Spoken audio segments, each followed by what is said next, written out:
작정하신 거룩하신 뜻을 모든 역사 속에 이루고야 마시는 전능하신 아버지 하나님, 이 시간에 주의 말씀을 듣고 공동체가 하나 되어 주께 기도하는 이 순간조차 그 계획 속에 있음을 믿사오니 주는 하고자 하시는 그 일을 이 시간을 통하여 하시옵소서. 종들이 듣겠나이다. 예수님의 이름으로 기도하였습니다. 아멘. 1964년에 미국에 랜디 가드너라고 하는 고등학생이 있었습니다. 이 고등학생은 과학 경시 대회에서 수상을 하고 싶어서 한 가지 실험을 알고 있는 과학자와 함께 진행하였는데, 그것은 바로 사람이 잠을 자지 않고 얼마나 오래 버틸 수 있을까라는 실험이었습니다. 하루만 잠자지 않아도 우리는 보통 정신이 이상해지고 얼른 눕고 싶어지는데, 이 청소년이 하루, 이틀, 3일, 4일, 5일, 6일, 무려 11일 동안 잠을 자지 않는데 성공함으로써 기네스북에 당시에 올라가게 됩니다. 그동안 이 청소년에게 무슨 일이 일어나는가를 옆에 있는 과학자가 관찰하였는데, 실험을 한 5일째 한 때부터는 정신분열 증세가 나타나기 시작했고, 더 시간이 지나가자 여러 가지 환각, 망상, 그리고 여러 가지 피해의식이 들기 시작했다고 합니다. 방송국에 있는 사람들이 와서 자기를 망치고 데려갈 거라는 등 멀쩡하게 깨어 있는 것 같은데도 그런 말을 똑똑히 하는 이런 현상까지 있었다고 합니다. 물론 이제 이 뒤로 이 기네스북이라는 것이 참 기상천외해서 비슷한 목적에 도전함으로써 이 기록을 깬 사람들도 나타났었다고는 합니다. 사람은 적절히 자는 게 맞죠. 잠자고 일어나고 또 활동하고 또 피곤해지면 다시 잠잠으로써 회복하는 것이 우리 신체가 가지고 있는 원리이고 그것을 따라야 합니다. 그런데 영적으로는 그와 같지 않습니다. 자면 안 됩니다. 자면 안 된다. 잠자지 말아라.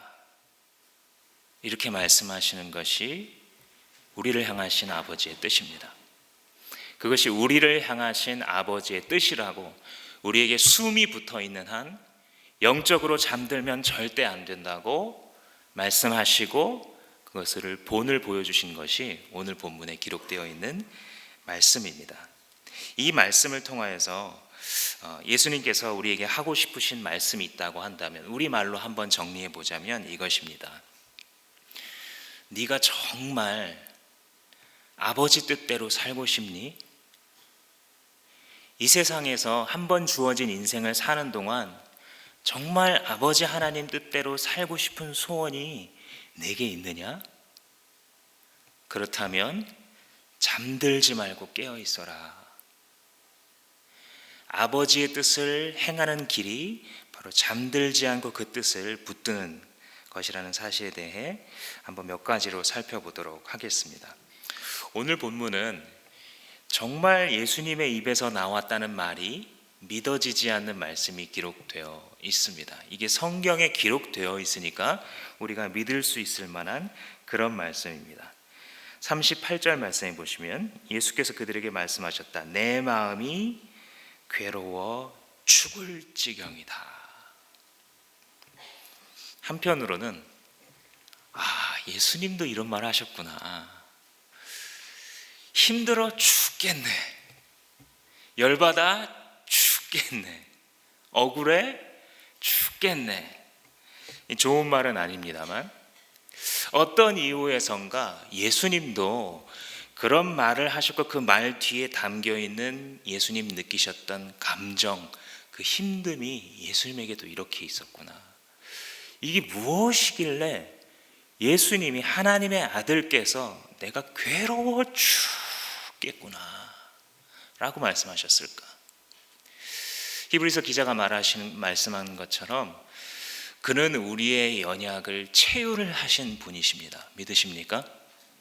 우리의 연약을 멀리서 바라보고 이렇게 해보고 저건 저렇게 해보면 될 거라고 충고와 지적으로 끝내시는 것이 아니라 이 땅 가운데 내려오셔서 우리와 같은 연약과 한계와 아픔과 고통을 체험하시고서 우리에게 지금 이 길을 보여주십니다.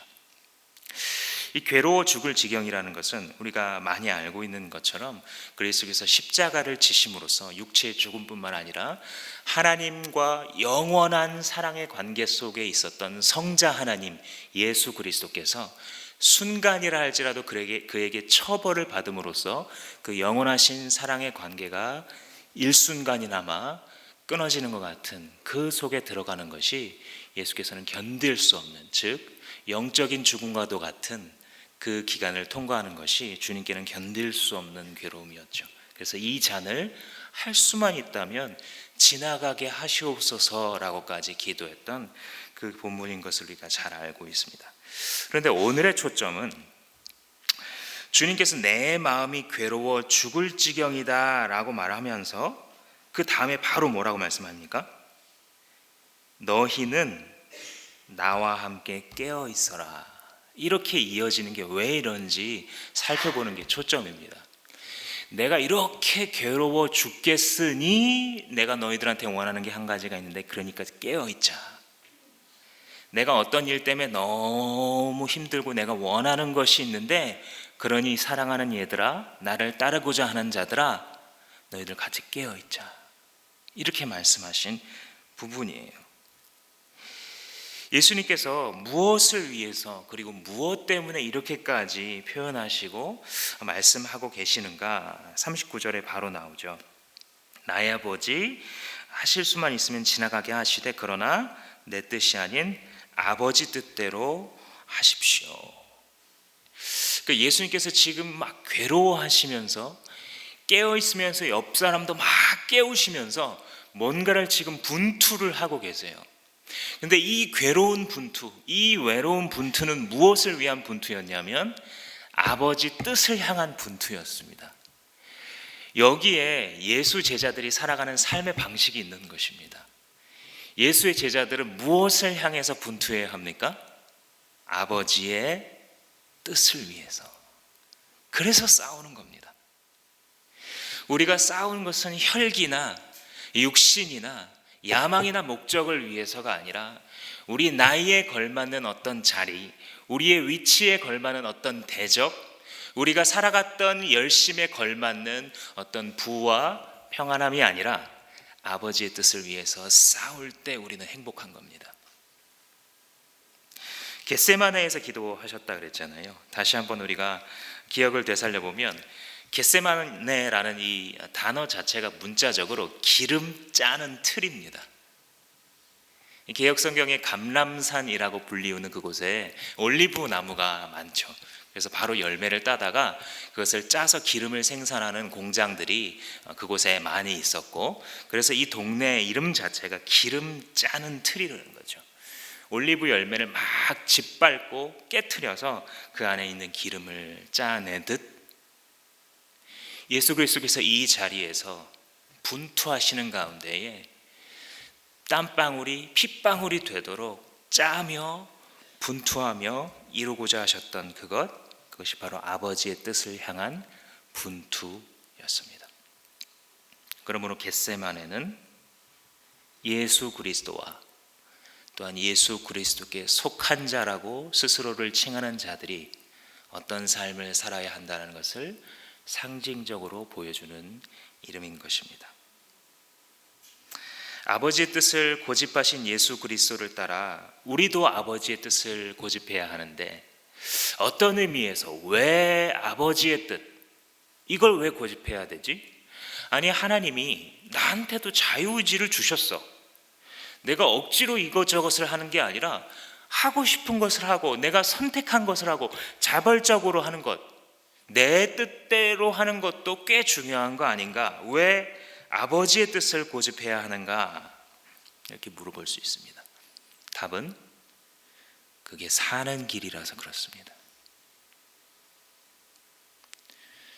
아버지의 뜻을 구하며 사는 게 당신이 사는 길입니다. 아버지의 뜻을 구하지 않으면 내 뜻을 구하면 살 것 같은데 사실은 정반대입니다. 신앙생활을 해오시고 그 가운데 하나님께 가까이 있기도 하고 떠나보기도 하고 여러 가지 자기 인생을 통해서 경험을 겪게 되면 우리는 그 결론에 이르게 됩니다.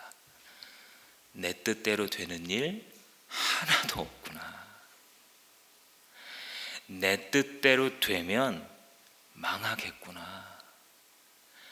잠시 기쁠지 몰라도, 잠시 성취감이 있을지 몰라도 내 뜻대로 하게 하나님이 내버려 두신다면 내 영혼은 멸망하겠구나. 아버지의 뜻을 행하는 것이 물론 우리의 사명이고 우리에게 영광스러운 길입니다. 그것은 사실입니다. 가장 중요한 것은 사실 그것이죠. 아버지 뜻대로 할 때 우리의 사명이 이루어지고 하나님께 영광이 돌려가는 것, 이것이 가장 중요한 것 맞습니다. 근데 우리가 때로는 왜 아버지의 뜻을 행하기 싫어하냐면, 잘 설득되지 않느냐면 이것을 까먹기 때문이에요. 아버지 뜻대로 사는 게 살 길이라는 것을 너무도 까먹어요. 세상의 다른 목소리에 자꾸 현혹이 됩니다. 아버지의 뜻에 무관심한 게 편한 걸로 느껴져요. 어느 순간 교회에서 자꾸 뭐 이런 말씀 전하고 저런 말씀 전하는데 어떻게 다 그렇게 살아? 이 세상 그렇게 사는 거 아니지? 라고 생각하면서도 한켠으로는 어두운 구석에 찔림이 남아있는, 우리의 인생이 망가지는 이유는 결코 내 뜻대로 안 돼서가 아닙니다. 내 인생이 망가지는 이유는 아버지의 뜻대로 안 해서임을 기억하시기 바랍니다. 이따가 기도할 때에 내가 아버지의 뜻대로 살지 않아서 어떻게 망가졌는지 혹은 망가져 가고 있는지 묵상하시기 바랍니다. 하나님의 거울 앞에서 정직하게 자기의 언어로 자기를 드러내십시오. 그것이 좋은 기도입니다. 하나님의 선하심을 믿는 크리스찬이라고 한다면 그의 뜻이 얼마만큼 완벽한 것인가에 대해 좀 이해할 필요가 있습니다. 우리가 하나님의 뜻 이렇게 말할 때 이것이 마치 어떤 우리를 옴짝달싹 못하게 하는 어떤 부자연스럽고 부자유스럽고 우리를 억압하는 것이다 라는 느낌을 받는 경우들이 있는데, 이런 경우는 보통 하나님의 뜻이 얼마나 선하시고 완전하신지에 대해서 잘 모르기 때문입니다. 여러분, 하나님보다 자기를 더 사랑하실 자신 있으십니까? 그런 분은 자기 뜻대로 사십시오. 하나님보다 당신을 더 위할 자신 있으십니까? 그런 분은 자기 마음대로 사십시오. 하나님보다 자기 자신을 더 잘 아는 분이 있습니까? 하나님보다 내 인생에 대해서 더 관심이 있으신 분이 있으십니까? 하나님은 내가 나를 아는 것보다 더 잘 아시고 내가 나를 아끼는 것보다 더 아끼시는 하나님 믿으십니까?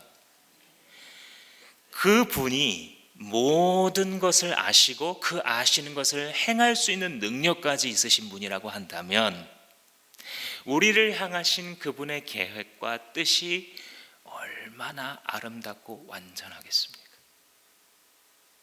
이 뜻을 정말 믿을 수 있으면, 하나님의 이러한 아름다운 속성을 정말 이해한다면 아버지의 뜻대로 행하려고 하는 것이 왜 고역이 되겠습니까? 아버지의 뜻대로 행하는 것이 고역으로 느껴지는 이유는 분명 어디엔가 오해가 있기 때문 아니겠습니까? 가만히 생각해 보면 항상 내 인생 망가질 때 보면, 망할 때 보면요, 내 뜻대로 해서 망하는 겁니다. 하나님께서 사랑하시는 자는 브레이크를 걸어서라도, 채찍을 드셔서라도 내 뜻대로 안 되게 만들어 주시는데, 그것은 바로 은혜라고 부르는 것입니다. 내 뜻대로 못 살게 하시는 은혜, 내 계획대로 성취 안 되시게 하시는 은혜. 생각해 보세요. 이 세상에 가득한 사람들, 다른 말로 하자면 이 세상에 가득한 죄인들이 그 마음속 깊이 또아리 틀고 있는 탐심과 탐욕과 자기 중심성대로 자기의 뜻이 다 이루어지는 세상이라고 한다면 얼마나 아비규환이겠습니까? 그렇지 않아도 지옥 같은 세상인데, 자기의 뜻대로 되어서 행복할 수 있는 것이 아니라 온전하시고 선하신 아버지의 뜻 속에 내가 포함되어 함께 흘러갈 때 그것이 가장 완전하고 행복한 것입니다. 아니, 그런데 목사님, 아버지 뜻대로 행하는 게 행복한 거라고요? 근데 예수님은 지금 죽었잖아요. 아버지의 뜻대로 하려다 그 결과가 뭡니까? 비참하게 결국은 죽은 거 아닙니까? 그렇죠, 죽으셨죠, 아버지 뜻대로 하다가. 근데 질문을 이렇게 바꿔서 던져보세요. 죽지 않으셨으면 어떻게 되는데요? 아버지 하나님의 뜻대로 예수 그리스도가 십자가에 죽지 않으셨으면 어떻게 되는데요? 세상은 소망을 잃어버리는 것입니다. 그럼 예수 그리스도 자신은 행복합니까? 전혀 그렇지 않습니다. 이런 말씀도 죄송하지만 가상으로 상상해 보건대 남은 그의 삶은 지옥 같은 삶입니다. 아버지 하나님의 뜻을 가장 잘 아시는 그분이 가장 사랑하시는 인류를 향하신 구원의 계획을 위해 자기가 죽기를 바라실 때에 그 뜻대로 하지 않았다면 그의 남은 생이 있다 할지라도 그 삶은 행복의 정반대의 삶인 것입니다. 오히려 아버지의 뜻대로 죽으셨기 때문에 다시 산 겁니다. 아버지의 뜻대로 죽으셨기 때문에 모두에게 소망이 있는 것입니다. 아버지의 뜻대로 자기의 목숨마저 내려놨기 때문에 모두에게 복된 소식, 복음이 될 수 있으셨던 것입니다.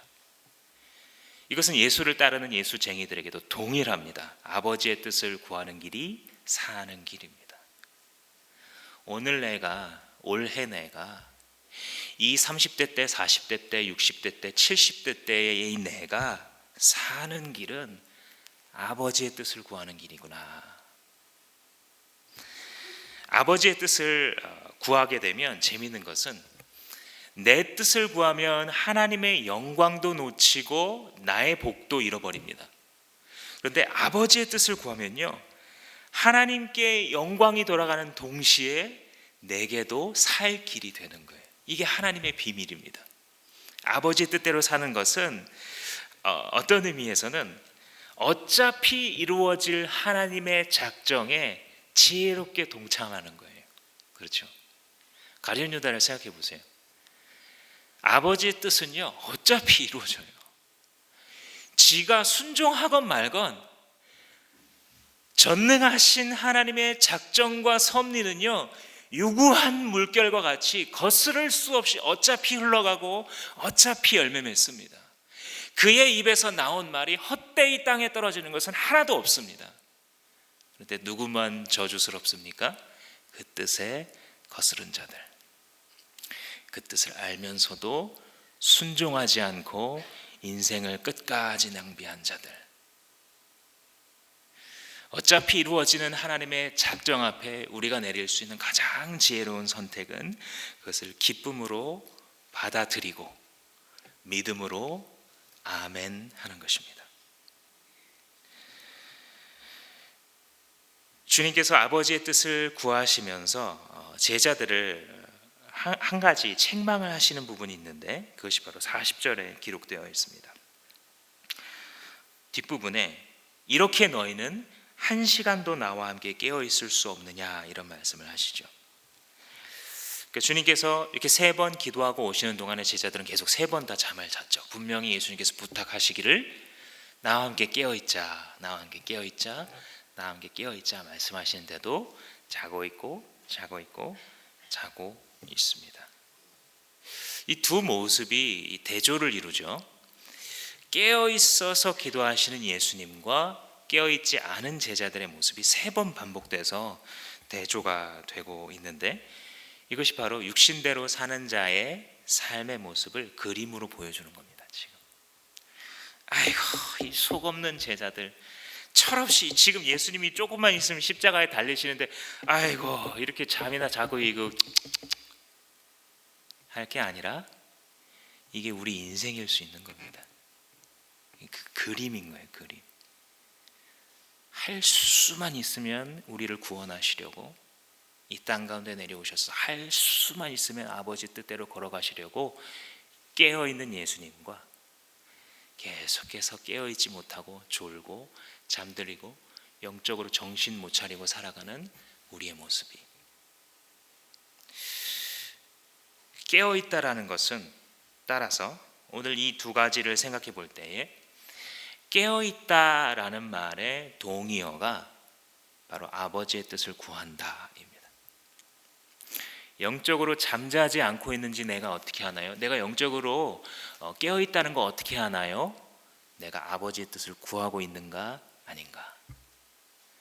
아버지의 뜻 그건 난 지금 모르겠고, 지금 이 와중에 그런 고상한 종교적인 거 교회에서 가르치고 인생 모르는 목사들이 막 그런 거 지금 생각할 겨를 없고, 지금 이게 다 날아가게 생겼는데, 이렇게 말한다면 그것은 바로 내가 이 제자들과 똑같이 영겁어 잠자고 있는 그런 인생 사는구나 라고 깨닫게 하시는 하나님의 음성일 수도 모릅니다. 마가복음 13장에 보면 외국간 주인의 비유가 나옵니다. 이 비유의 취지는 여러분 잘 아시는 열처녀, 등불이 들고 주님 앞에 나갔어야 했었던 이 처녀들의 비유와 취지가 같습니다. 주인이 오실 때까지 깨어 있으라라는 비유를 하시는 것이죠. 근데 이 외국에 잠깐 출장을 갔는지 다녀온 어떤 주인의 비유를 짧게 예수님께서 하시는데, 어떤 사람이 집을 떠나서 외국으로 갈 때에 집 안에 있는 모든 사무들을 종들을 불러서 하나씩 맡깁니다. 너는 이거 해놓고, 너는 이거 해놓고, 너는 이거 해놓으렴. 그리고 예수님이 바로 비유를 끝내시고 뭐라고 코멘트를 주석을 다시냐면, 그러므로 깨어 있으라.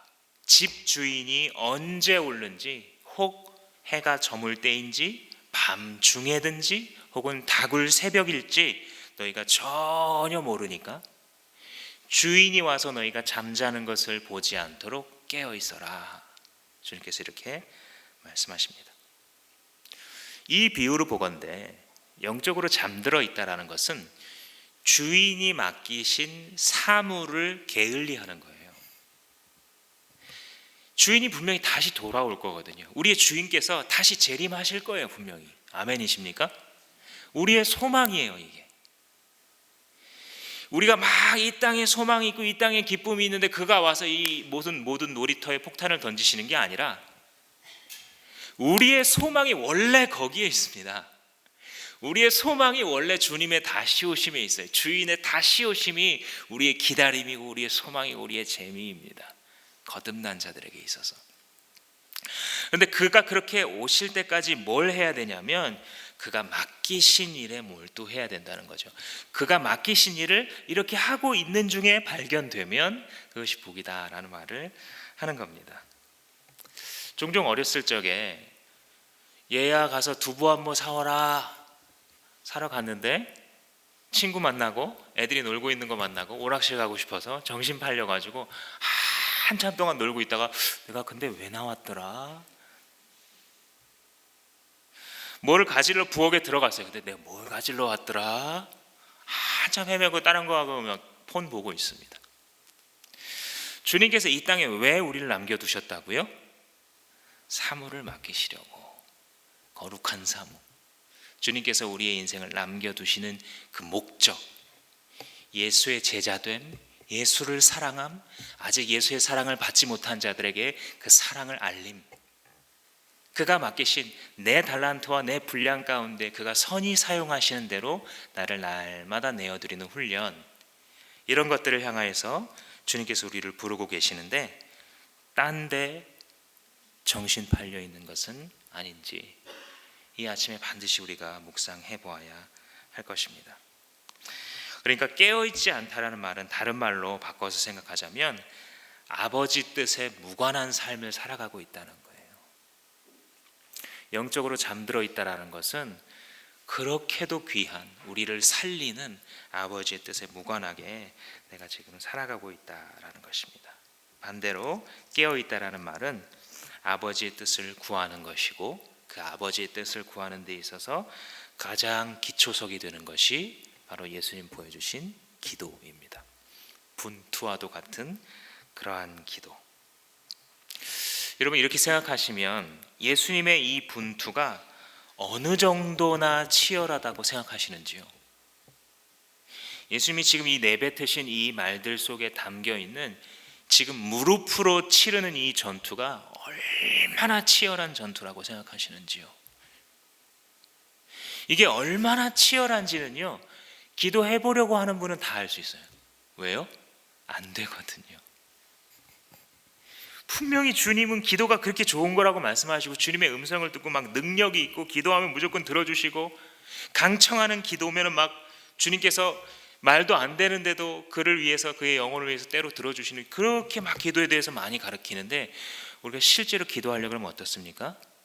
아무 말을 할 게 없어요. 한 5분 지나면 더 이상 못 하겠고요. 기도해야지. 하루 기도하고 두 번째 날부터 못 하게 됩니다. 이번 특세 기간 다 나와야지. 새벽 기도해야지. 수요일 날 나와서 기도해야지. 가족들과 같이 기도해야지. 잘 안 되잖아요. 그냥 뭐 그런가 보다, 힘든 건가 보다라고 지나갈 수 있겠지만, 진실은 그게 아닙니다. 진실은 그 배경에서 치열한 전투가 벌어지는 겁니다. 왜냐하면 기도는 다름 아닌 아버지의 뜻을 구하는 거거든요. 내 뜻을 관철시키는 이런 측면이 있기는 있죠. 어린 우리들에게 우리가 막 구하는 것을 주님께서 주시기도 하시지만, 본질은 아버지의 뜻을 구하는 거잖아요. 예수님처럼. 그게 되면 죽는 존재들이 있기 때문에, 내 삶에 아버지의 뜻이 구해지고 아버지의 뜻이 성취되면 서러운 존재들이 있어요. 이 어둠의 세력들, 이 악한 영적 존재들은 아버지의 뜻을 구하면 그게 가장 싫기 때문에 어떻게 해서라도 기도의 자리에 나오지 못하게 하는 그 일을 우리를 향해서 계속하고 있는 것입니다. 한 가지 말씀을 나누고 마치겠습니다.